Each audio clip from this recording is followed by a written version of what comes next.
क्या हम चाहते हैं कि हम पवित्र आत्मा से परिपूर्ण हो जाएं?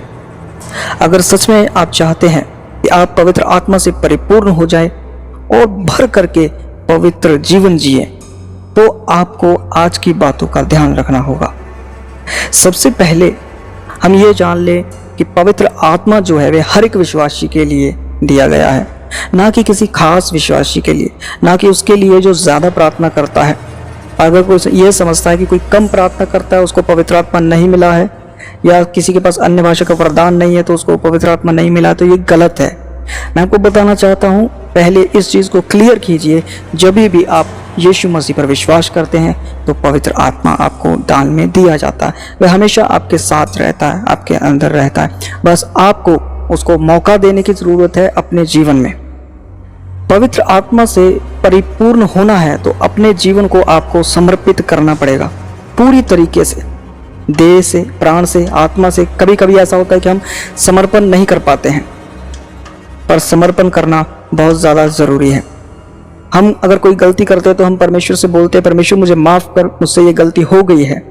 परमेश्वर माफ़ कर देगा। अगली बार फिर गलती हो गई, फिर आप आओगे गिड़गिड़ाते हुए कि परमेश्वर मुझे माफ़ कर दे, परमेश्वर माफ़ कर देगा। परंतु ये समर्पण होना नहीं है, ये समर्पित होना नहीं है।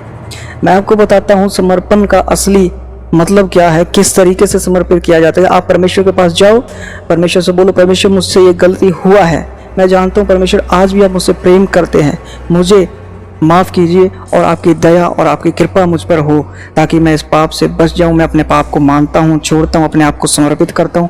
मैं आपसे शक्ति मांगता हूँ कि मैं आगे से ये पाप ना करूं। पर हम क्या करते हैं, हम माफ़ी मांगते हैं, हम सोचते हैं हमें माफ़ी मिल गई और हम चले जाते हैं। हम अपनी शक्ति से सब कुछ करना चाहते हैं, पर हम पवित्र आत्मा को मौका नहीं देते अपने जीवन में।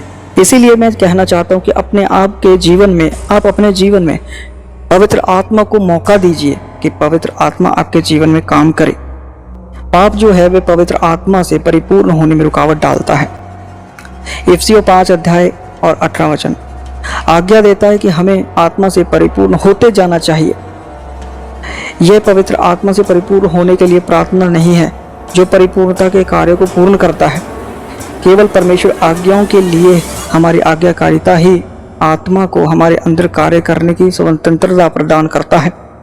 आप ये समझिए कि जब भी आप आज़ादी देंगे पवित्र आत्मा को पूरी तरीके से काम करने का, और आप आज्ञाकारिता में रहेंगे, आप परमेश्वर की आज्ञाओं को मानेंगे, तब वह सब कुछ करेगा।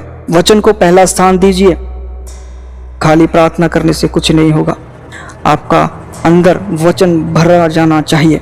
जितना ज़्यादा आपके अंदर वचन होगा उतना ज़्यादा पवित्र आत्मा को भोजन मिलेगा और उतना ज़्यादा पवित्र आत्मा आपके लिए कार्य कर पाएगा, ताकि पवित्र आत्मा वो काम करे जो परमेश्वर ने करने के लिए उसको भेजा है।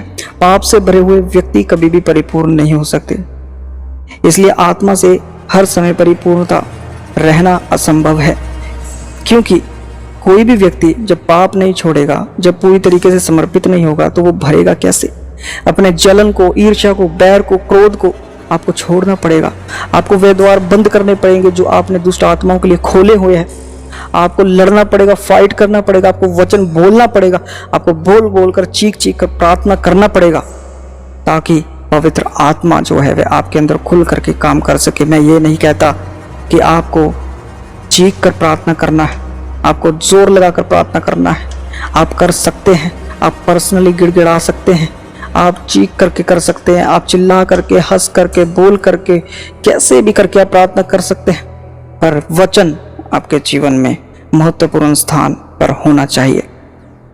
एक व्यक्ति का चाल चलन, समर्पण जो है वह ऐसा होना चाहिए जैसे कि वचन में लिखा कि अब तुम नए हो, पुरानी बातें बीत गई, देखो सब कुछ नया हो गया है।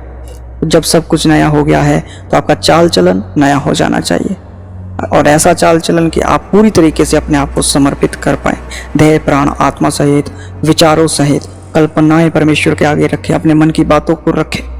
अगर आप सच में एक परिपूर्णता वाला जीवन जीना चाहते हैं तो पवित्र आत्मा को वह स्थान दीजिए जो आज तक आपने कभी नहीं दिया। अगर खाना खाना है तो पूछिए पवित्र आत्मा, मैं खाना खाने जा रहा हूँ, आप बताइए मैं कितना खाऊं, पेटू ना बने। अगर कपड़े पहनने जा रहे हो तो पूछिए मैं कौन से कपड़े पहनूं पवित्र आत्मा। एक रिश्ता कायम कीजिए अगर आप परिपूर्ण होना चाहते तो।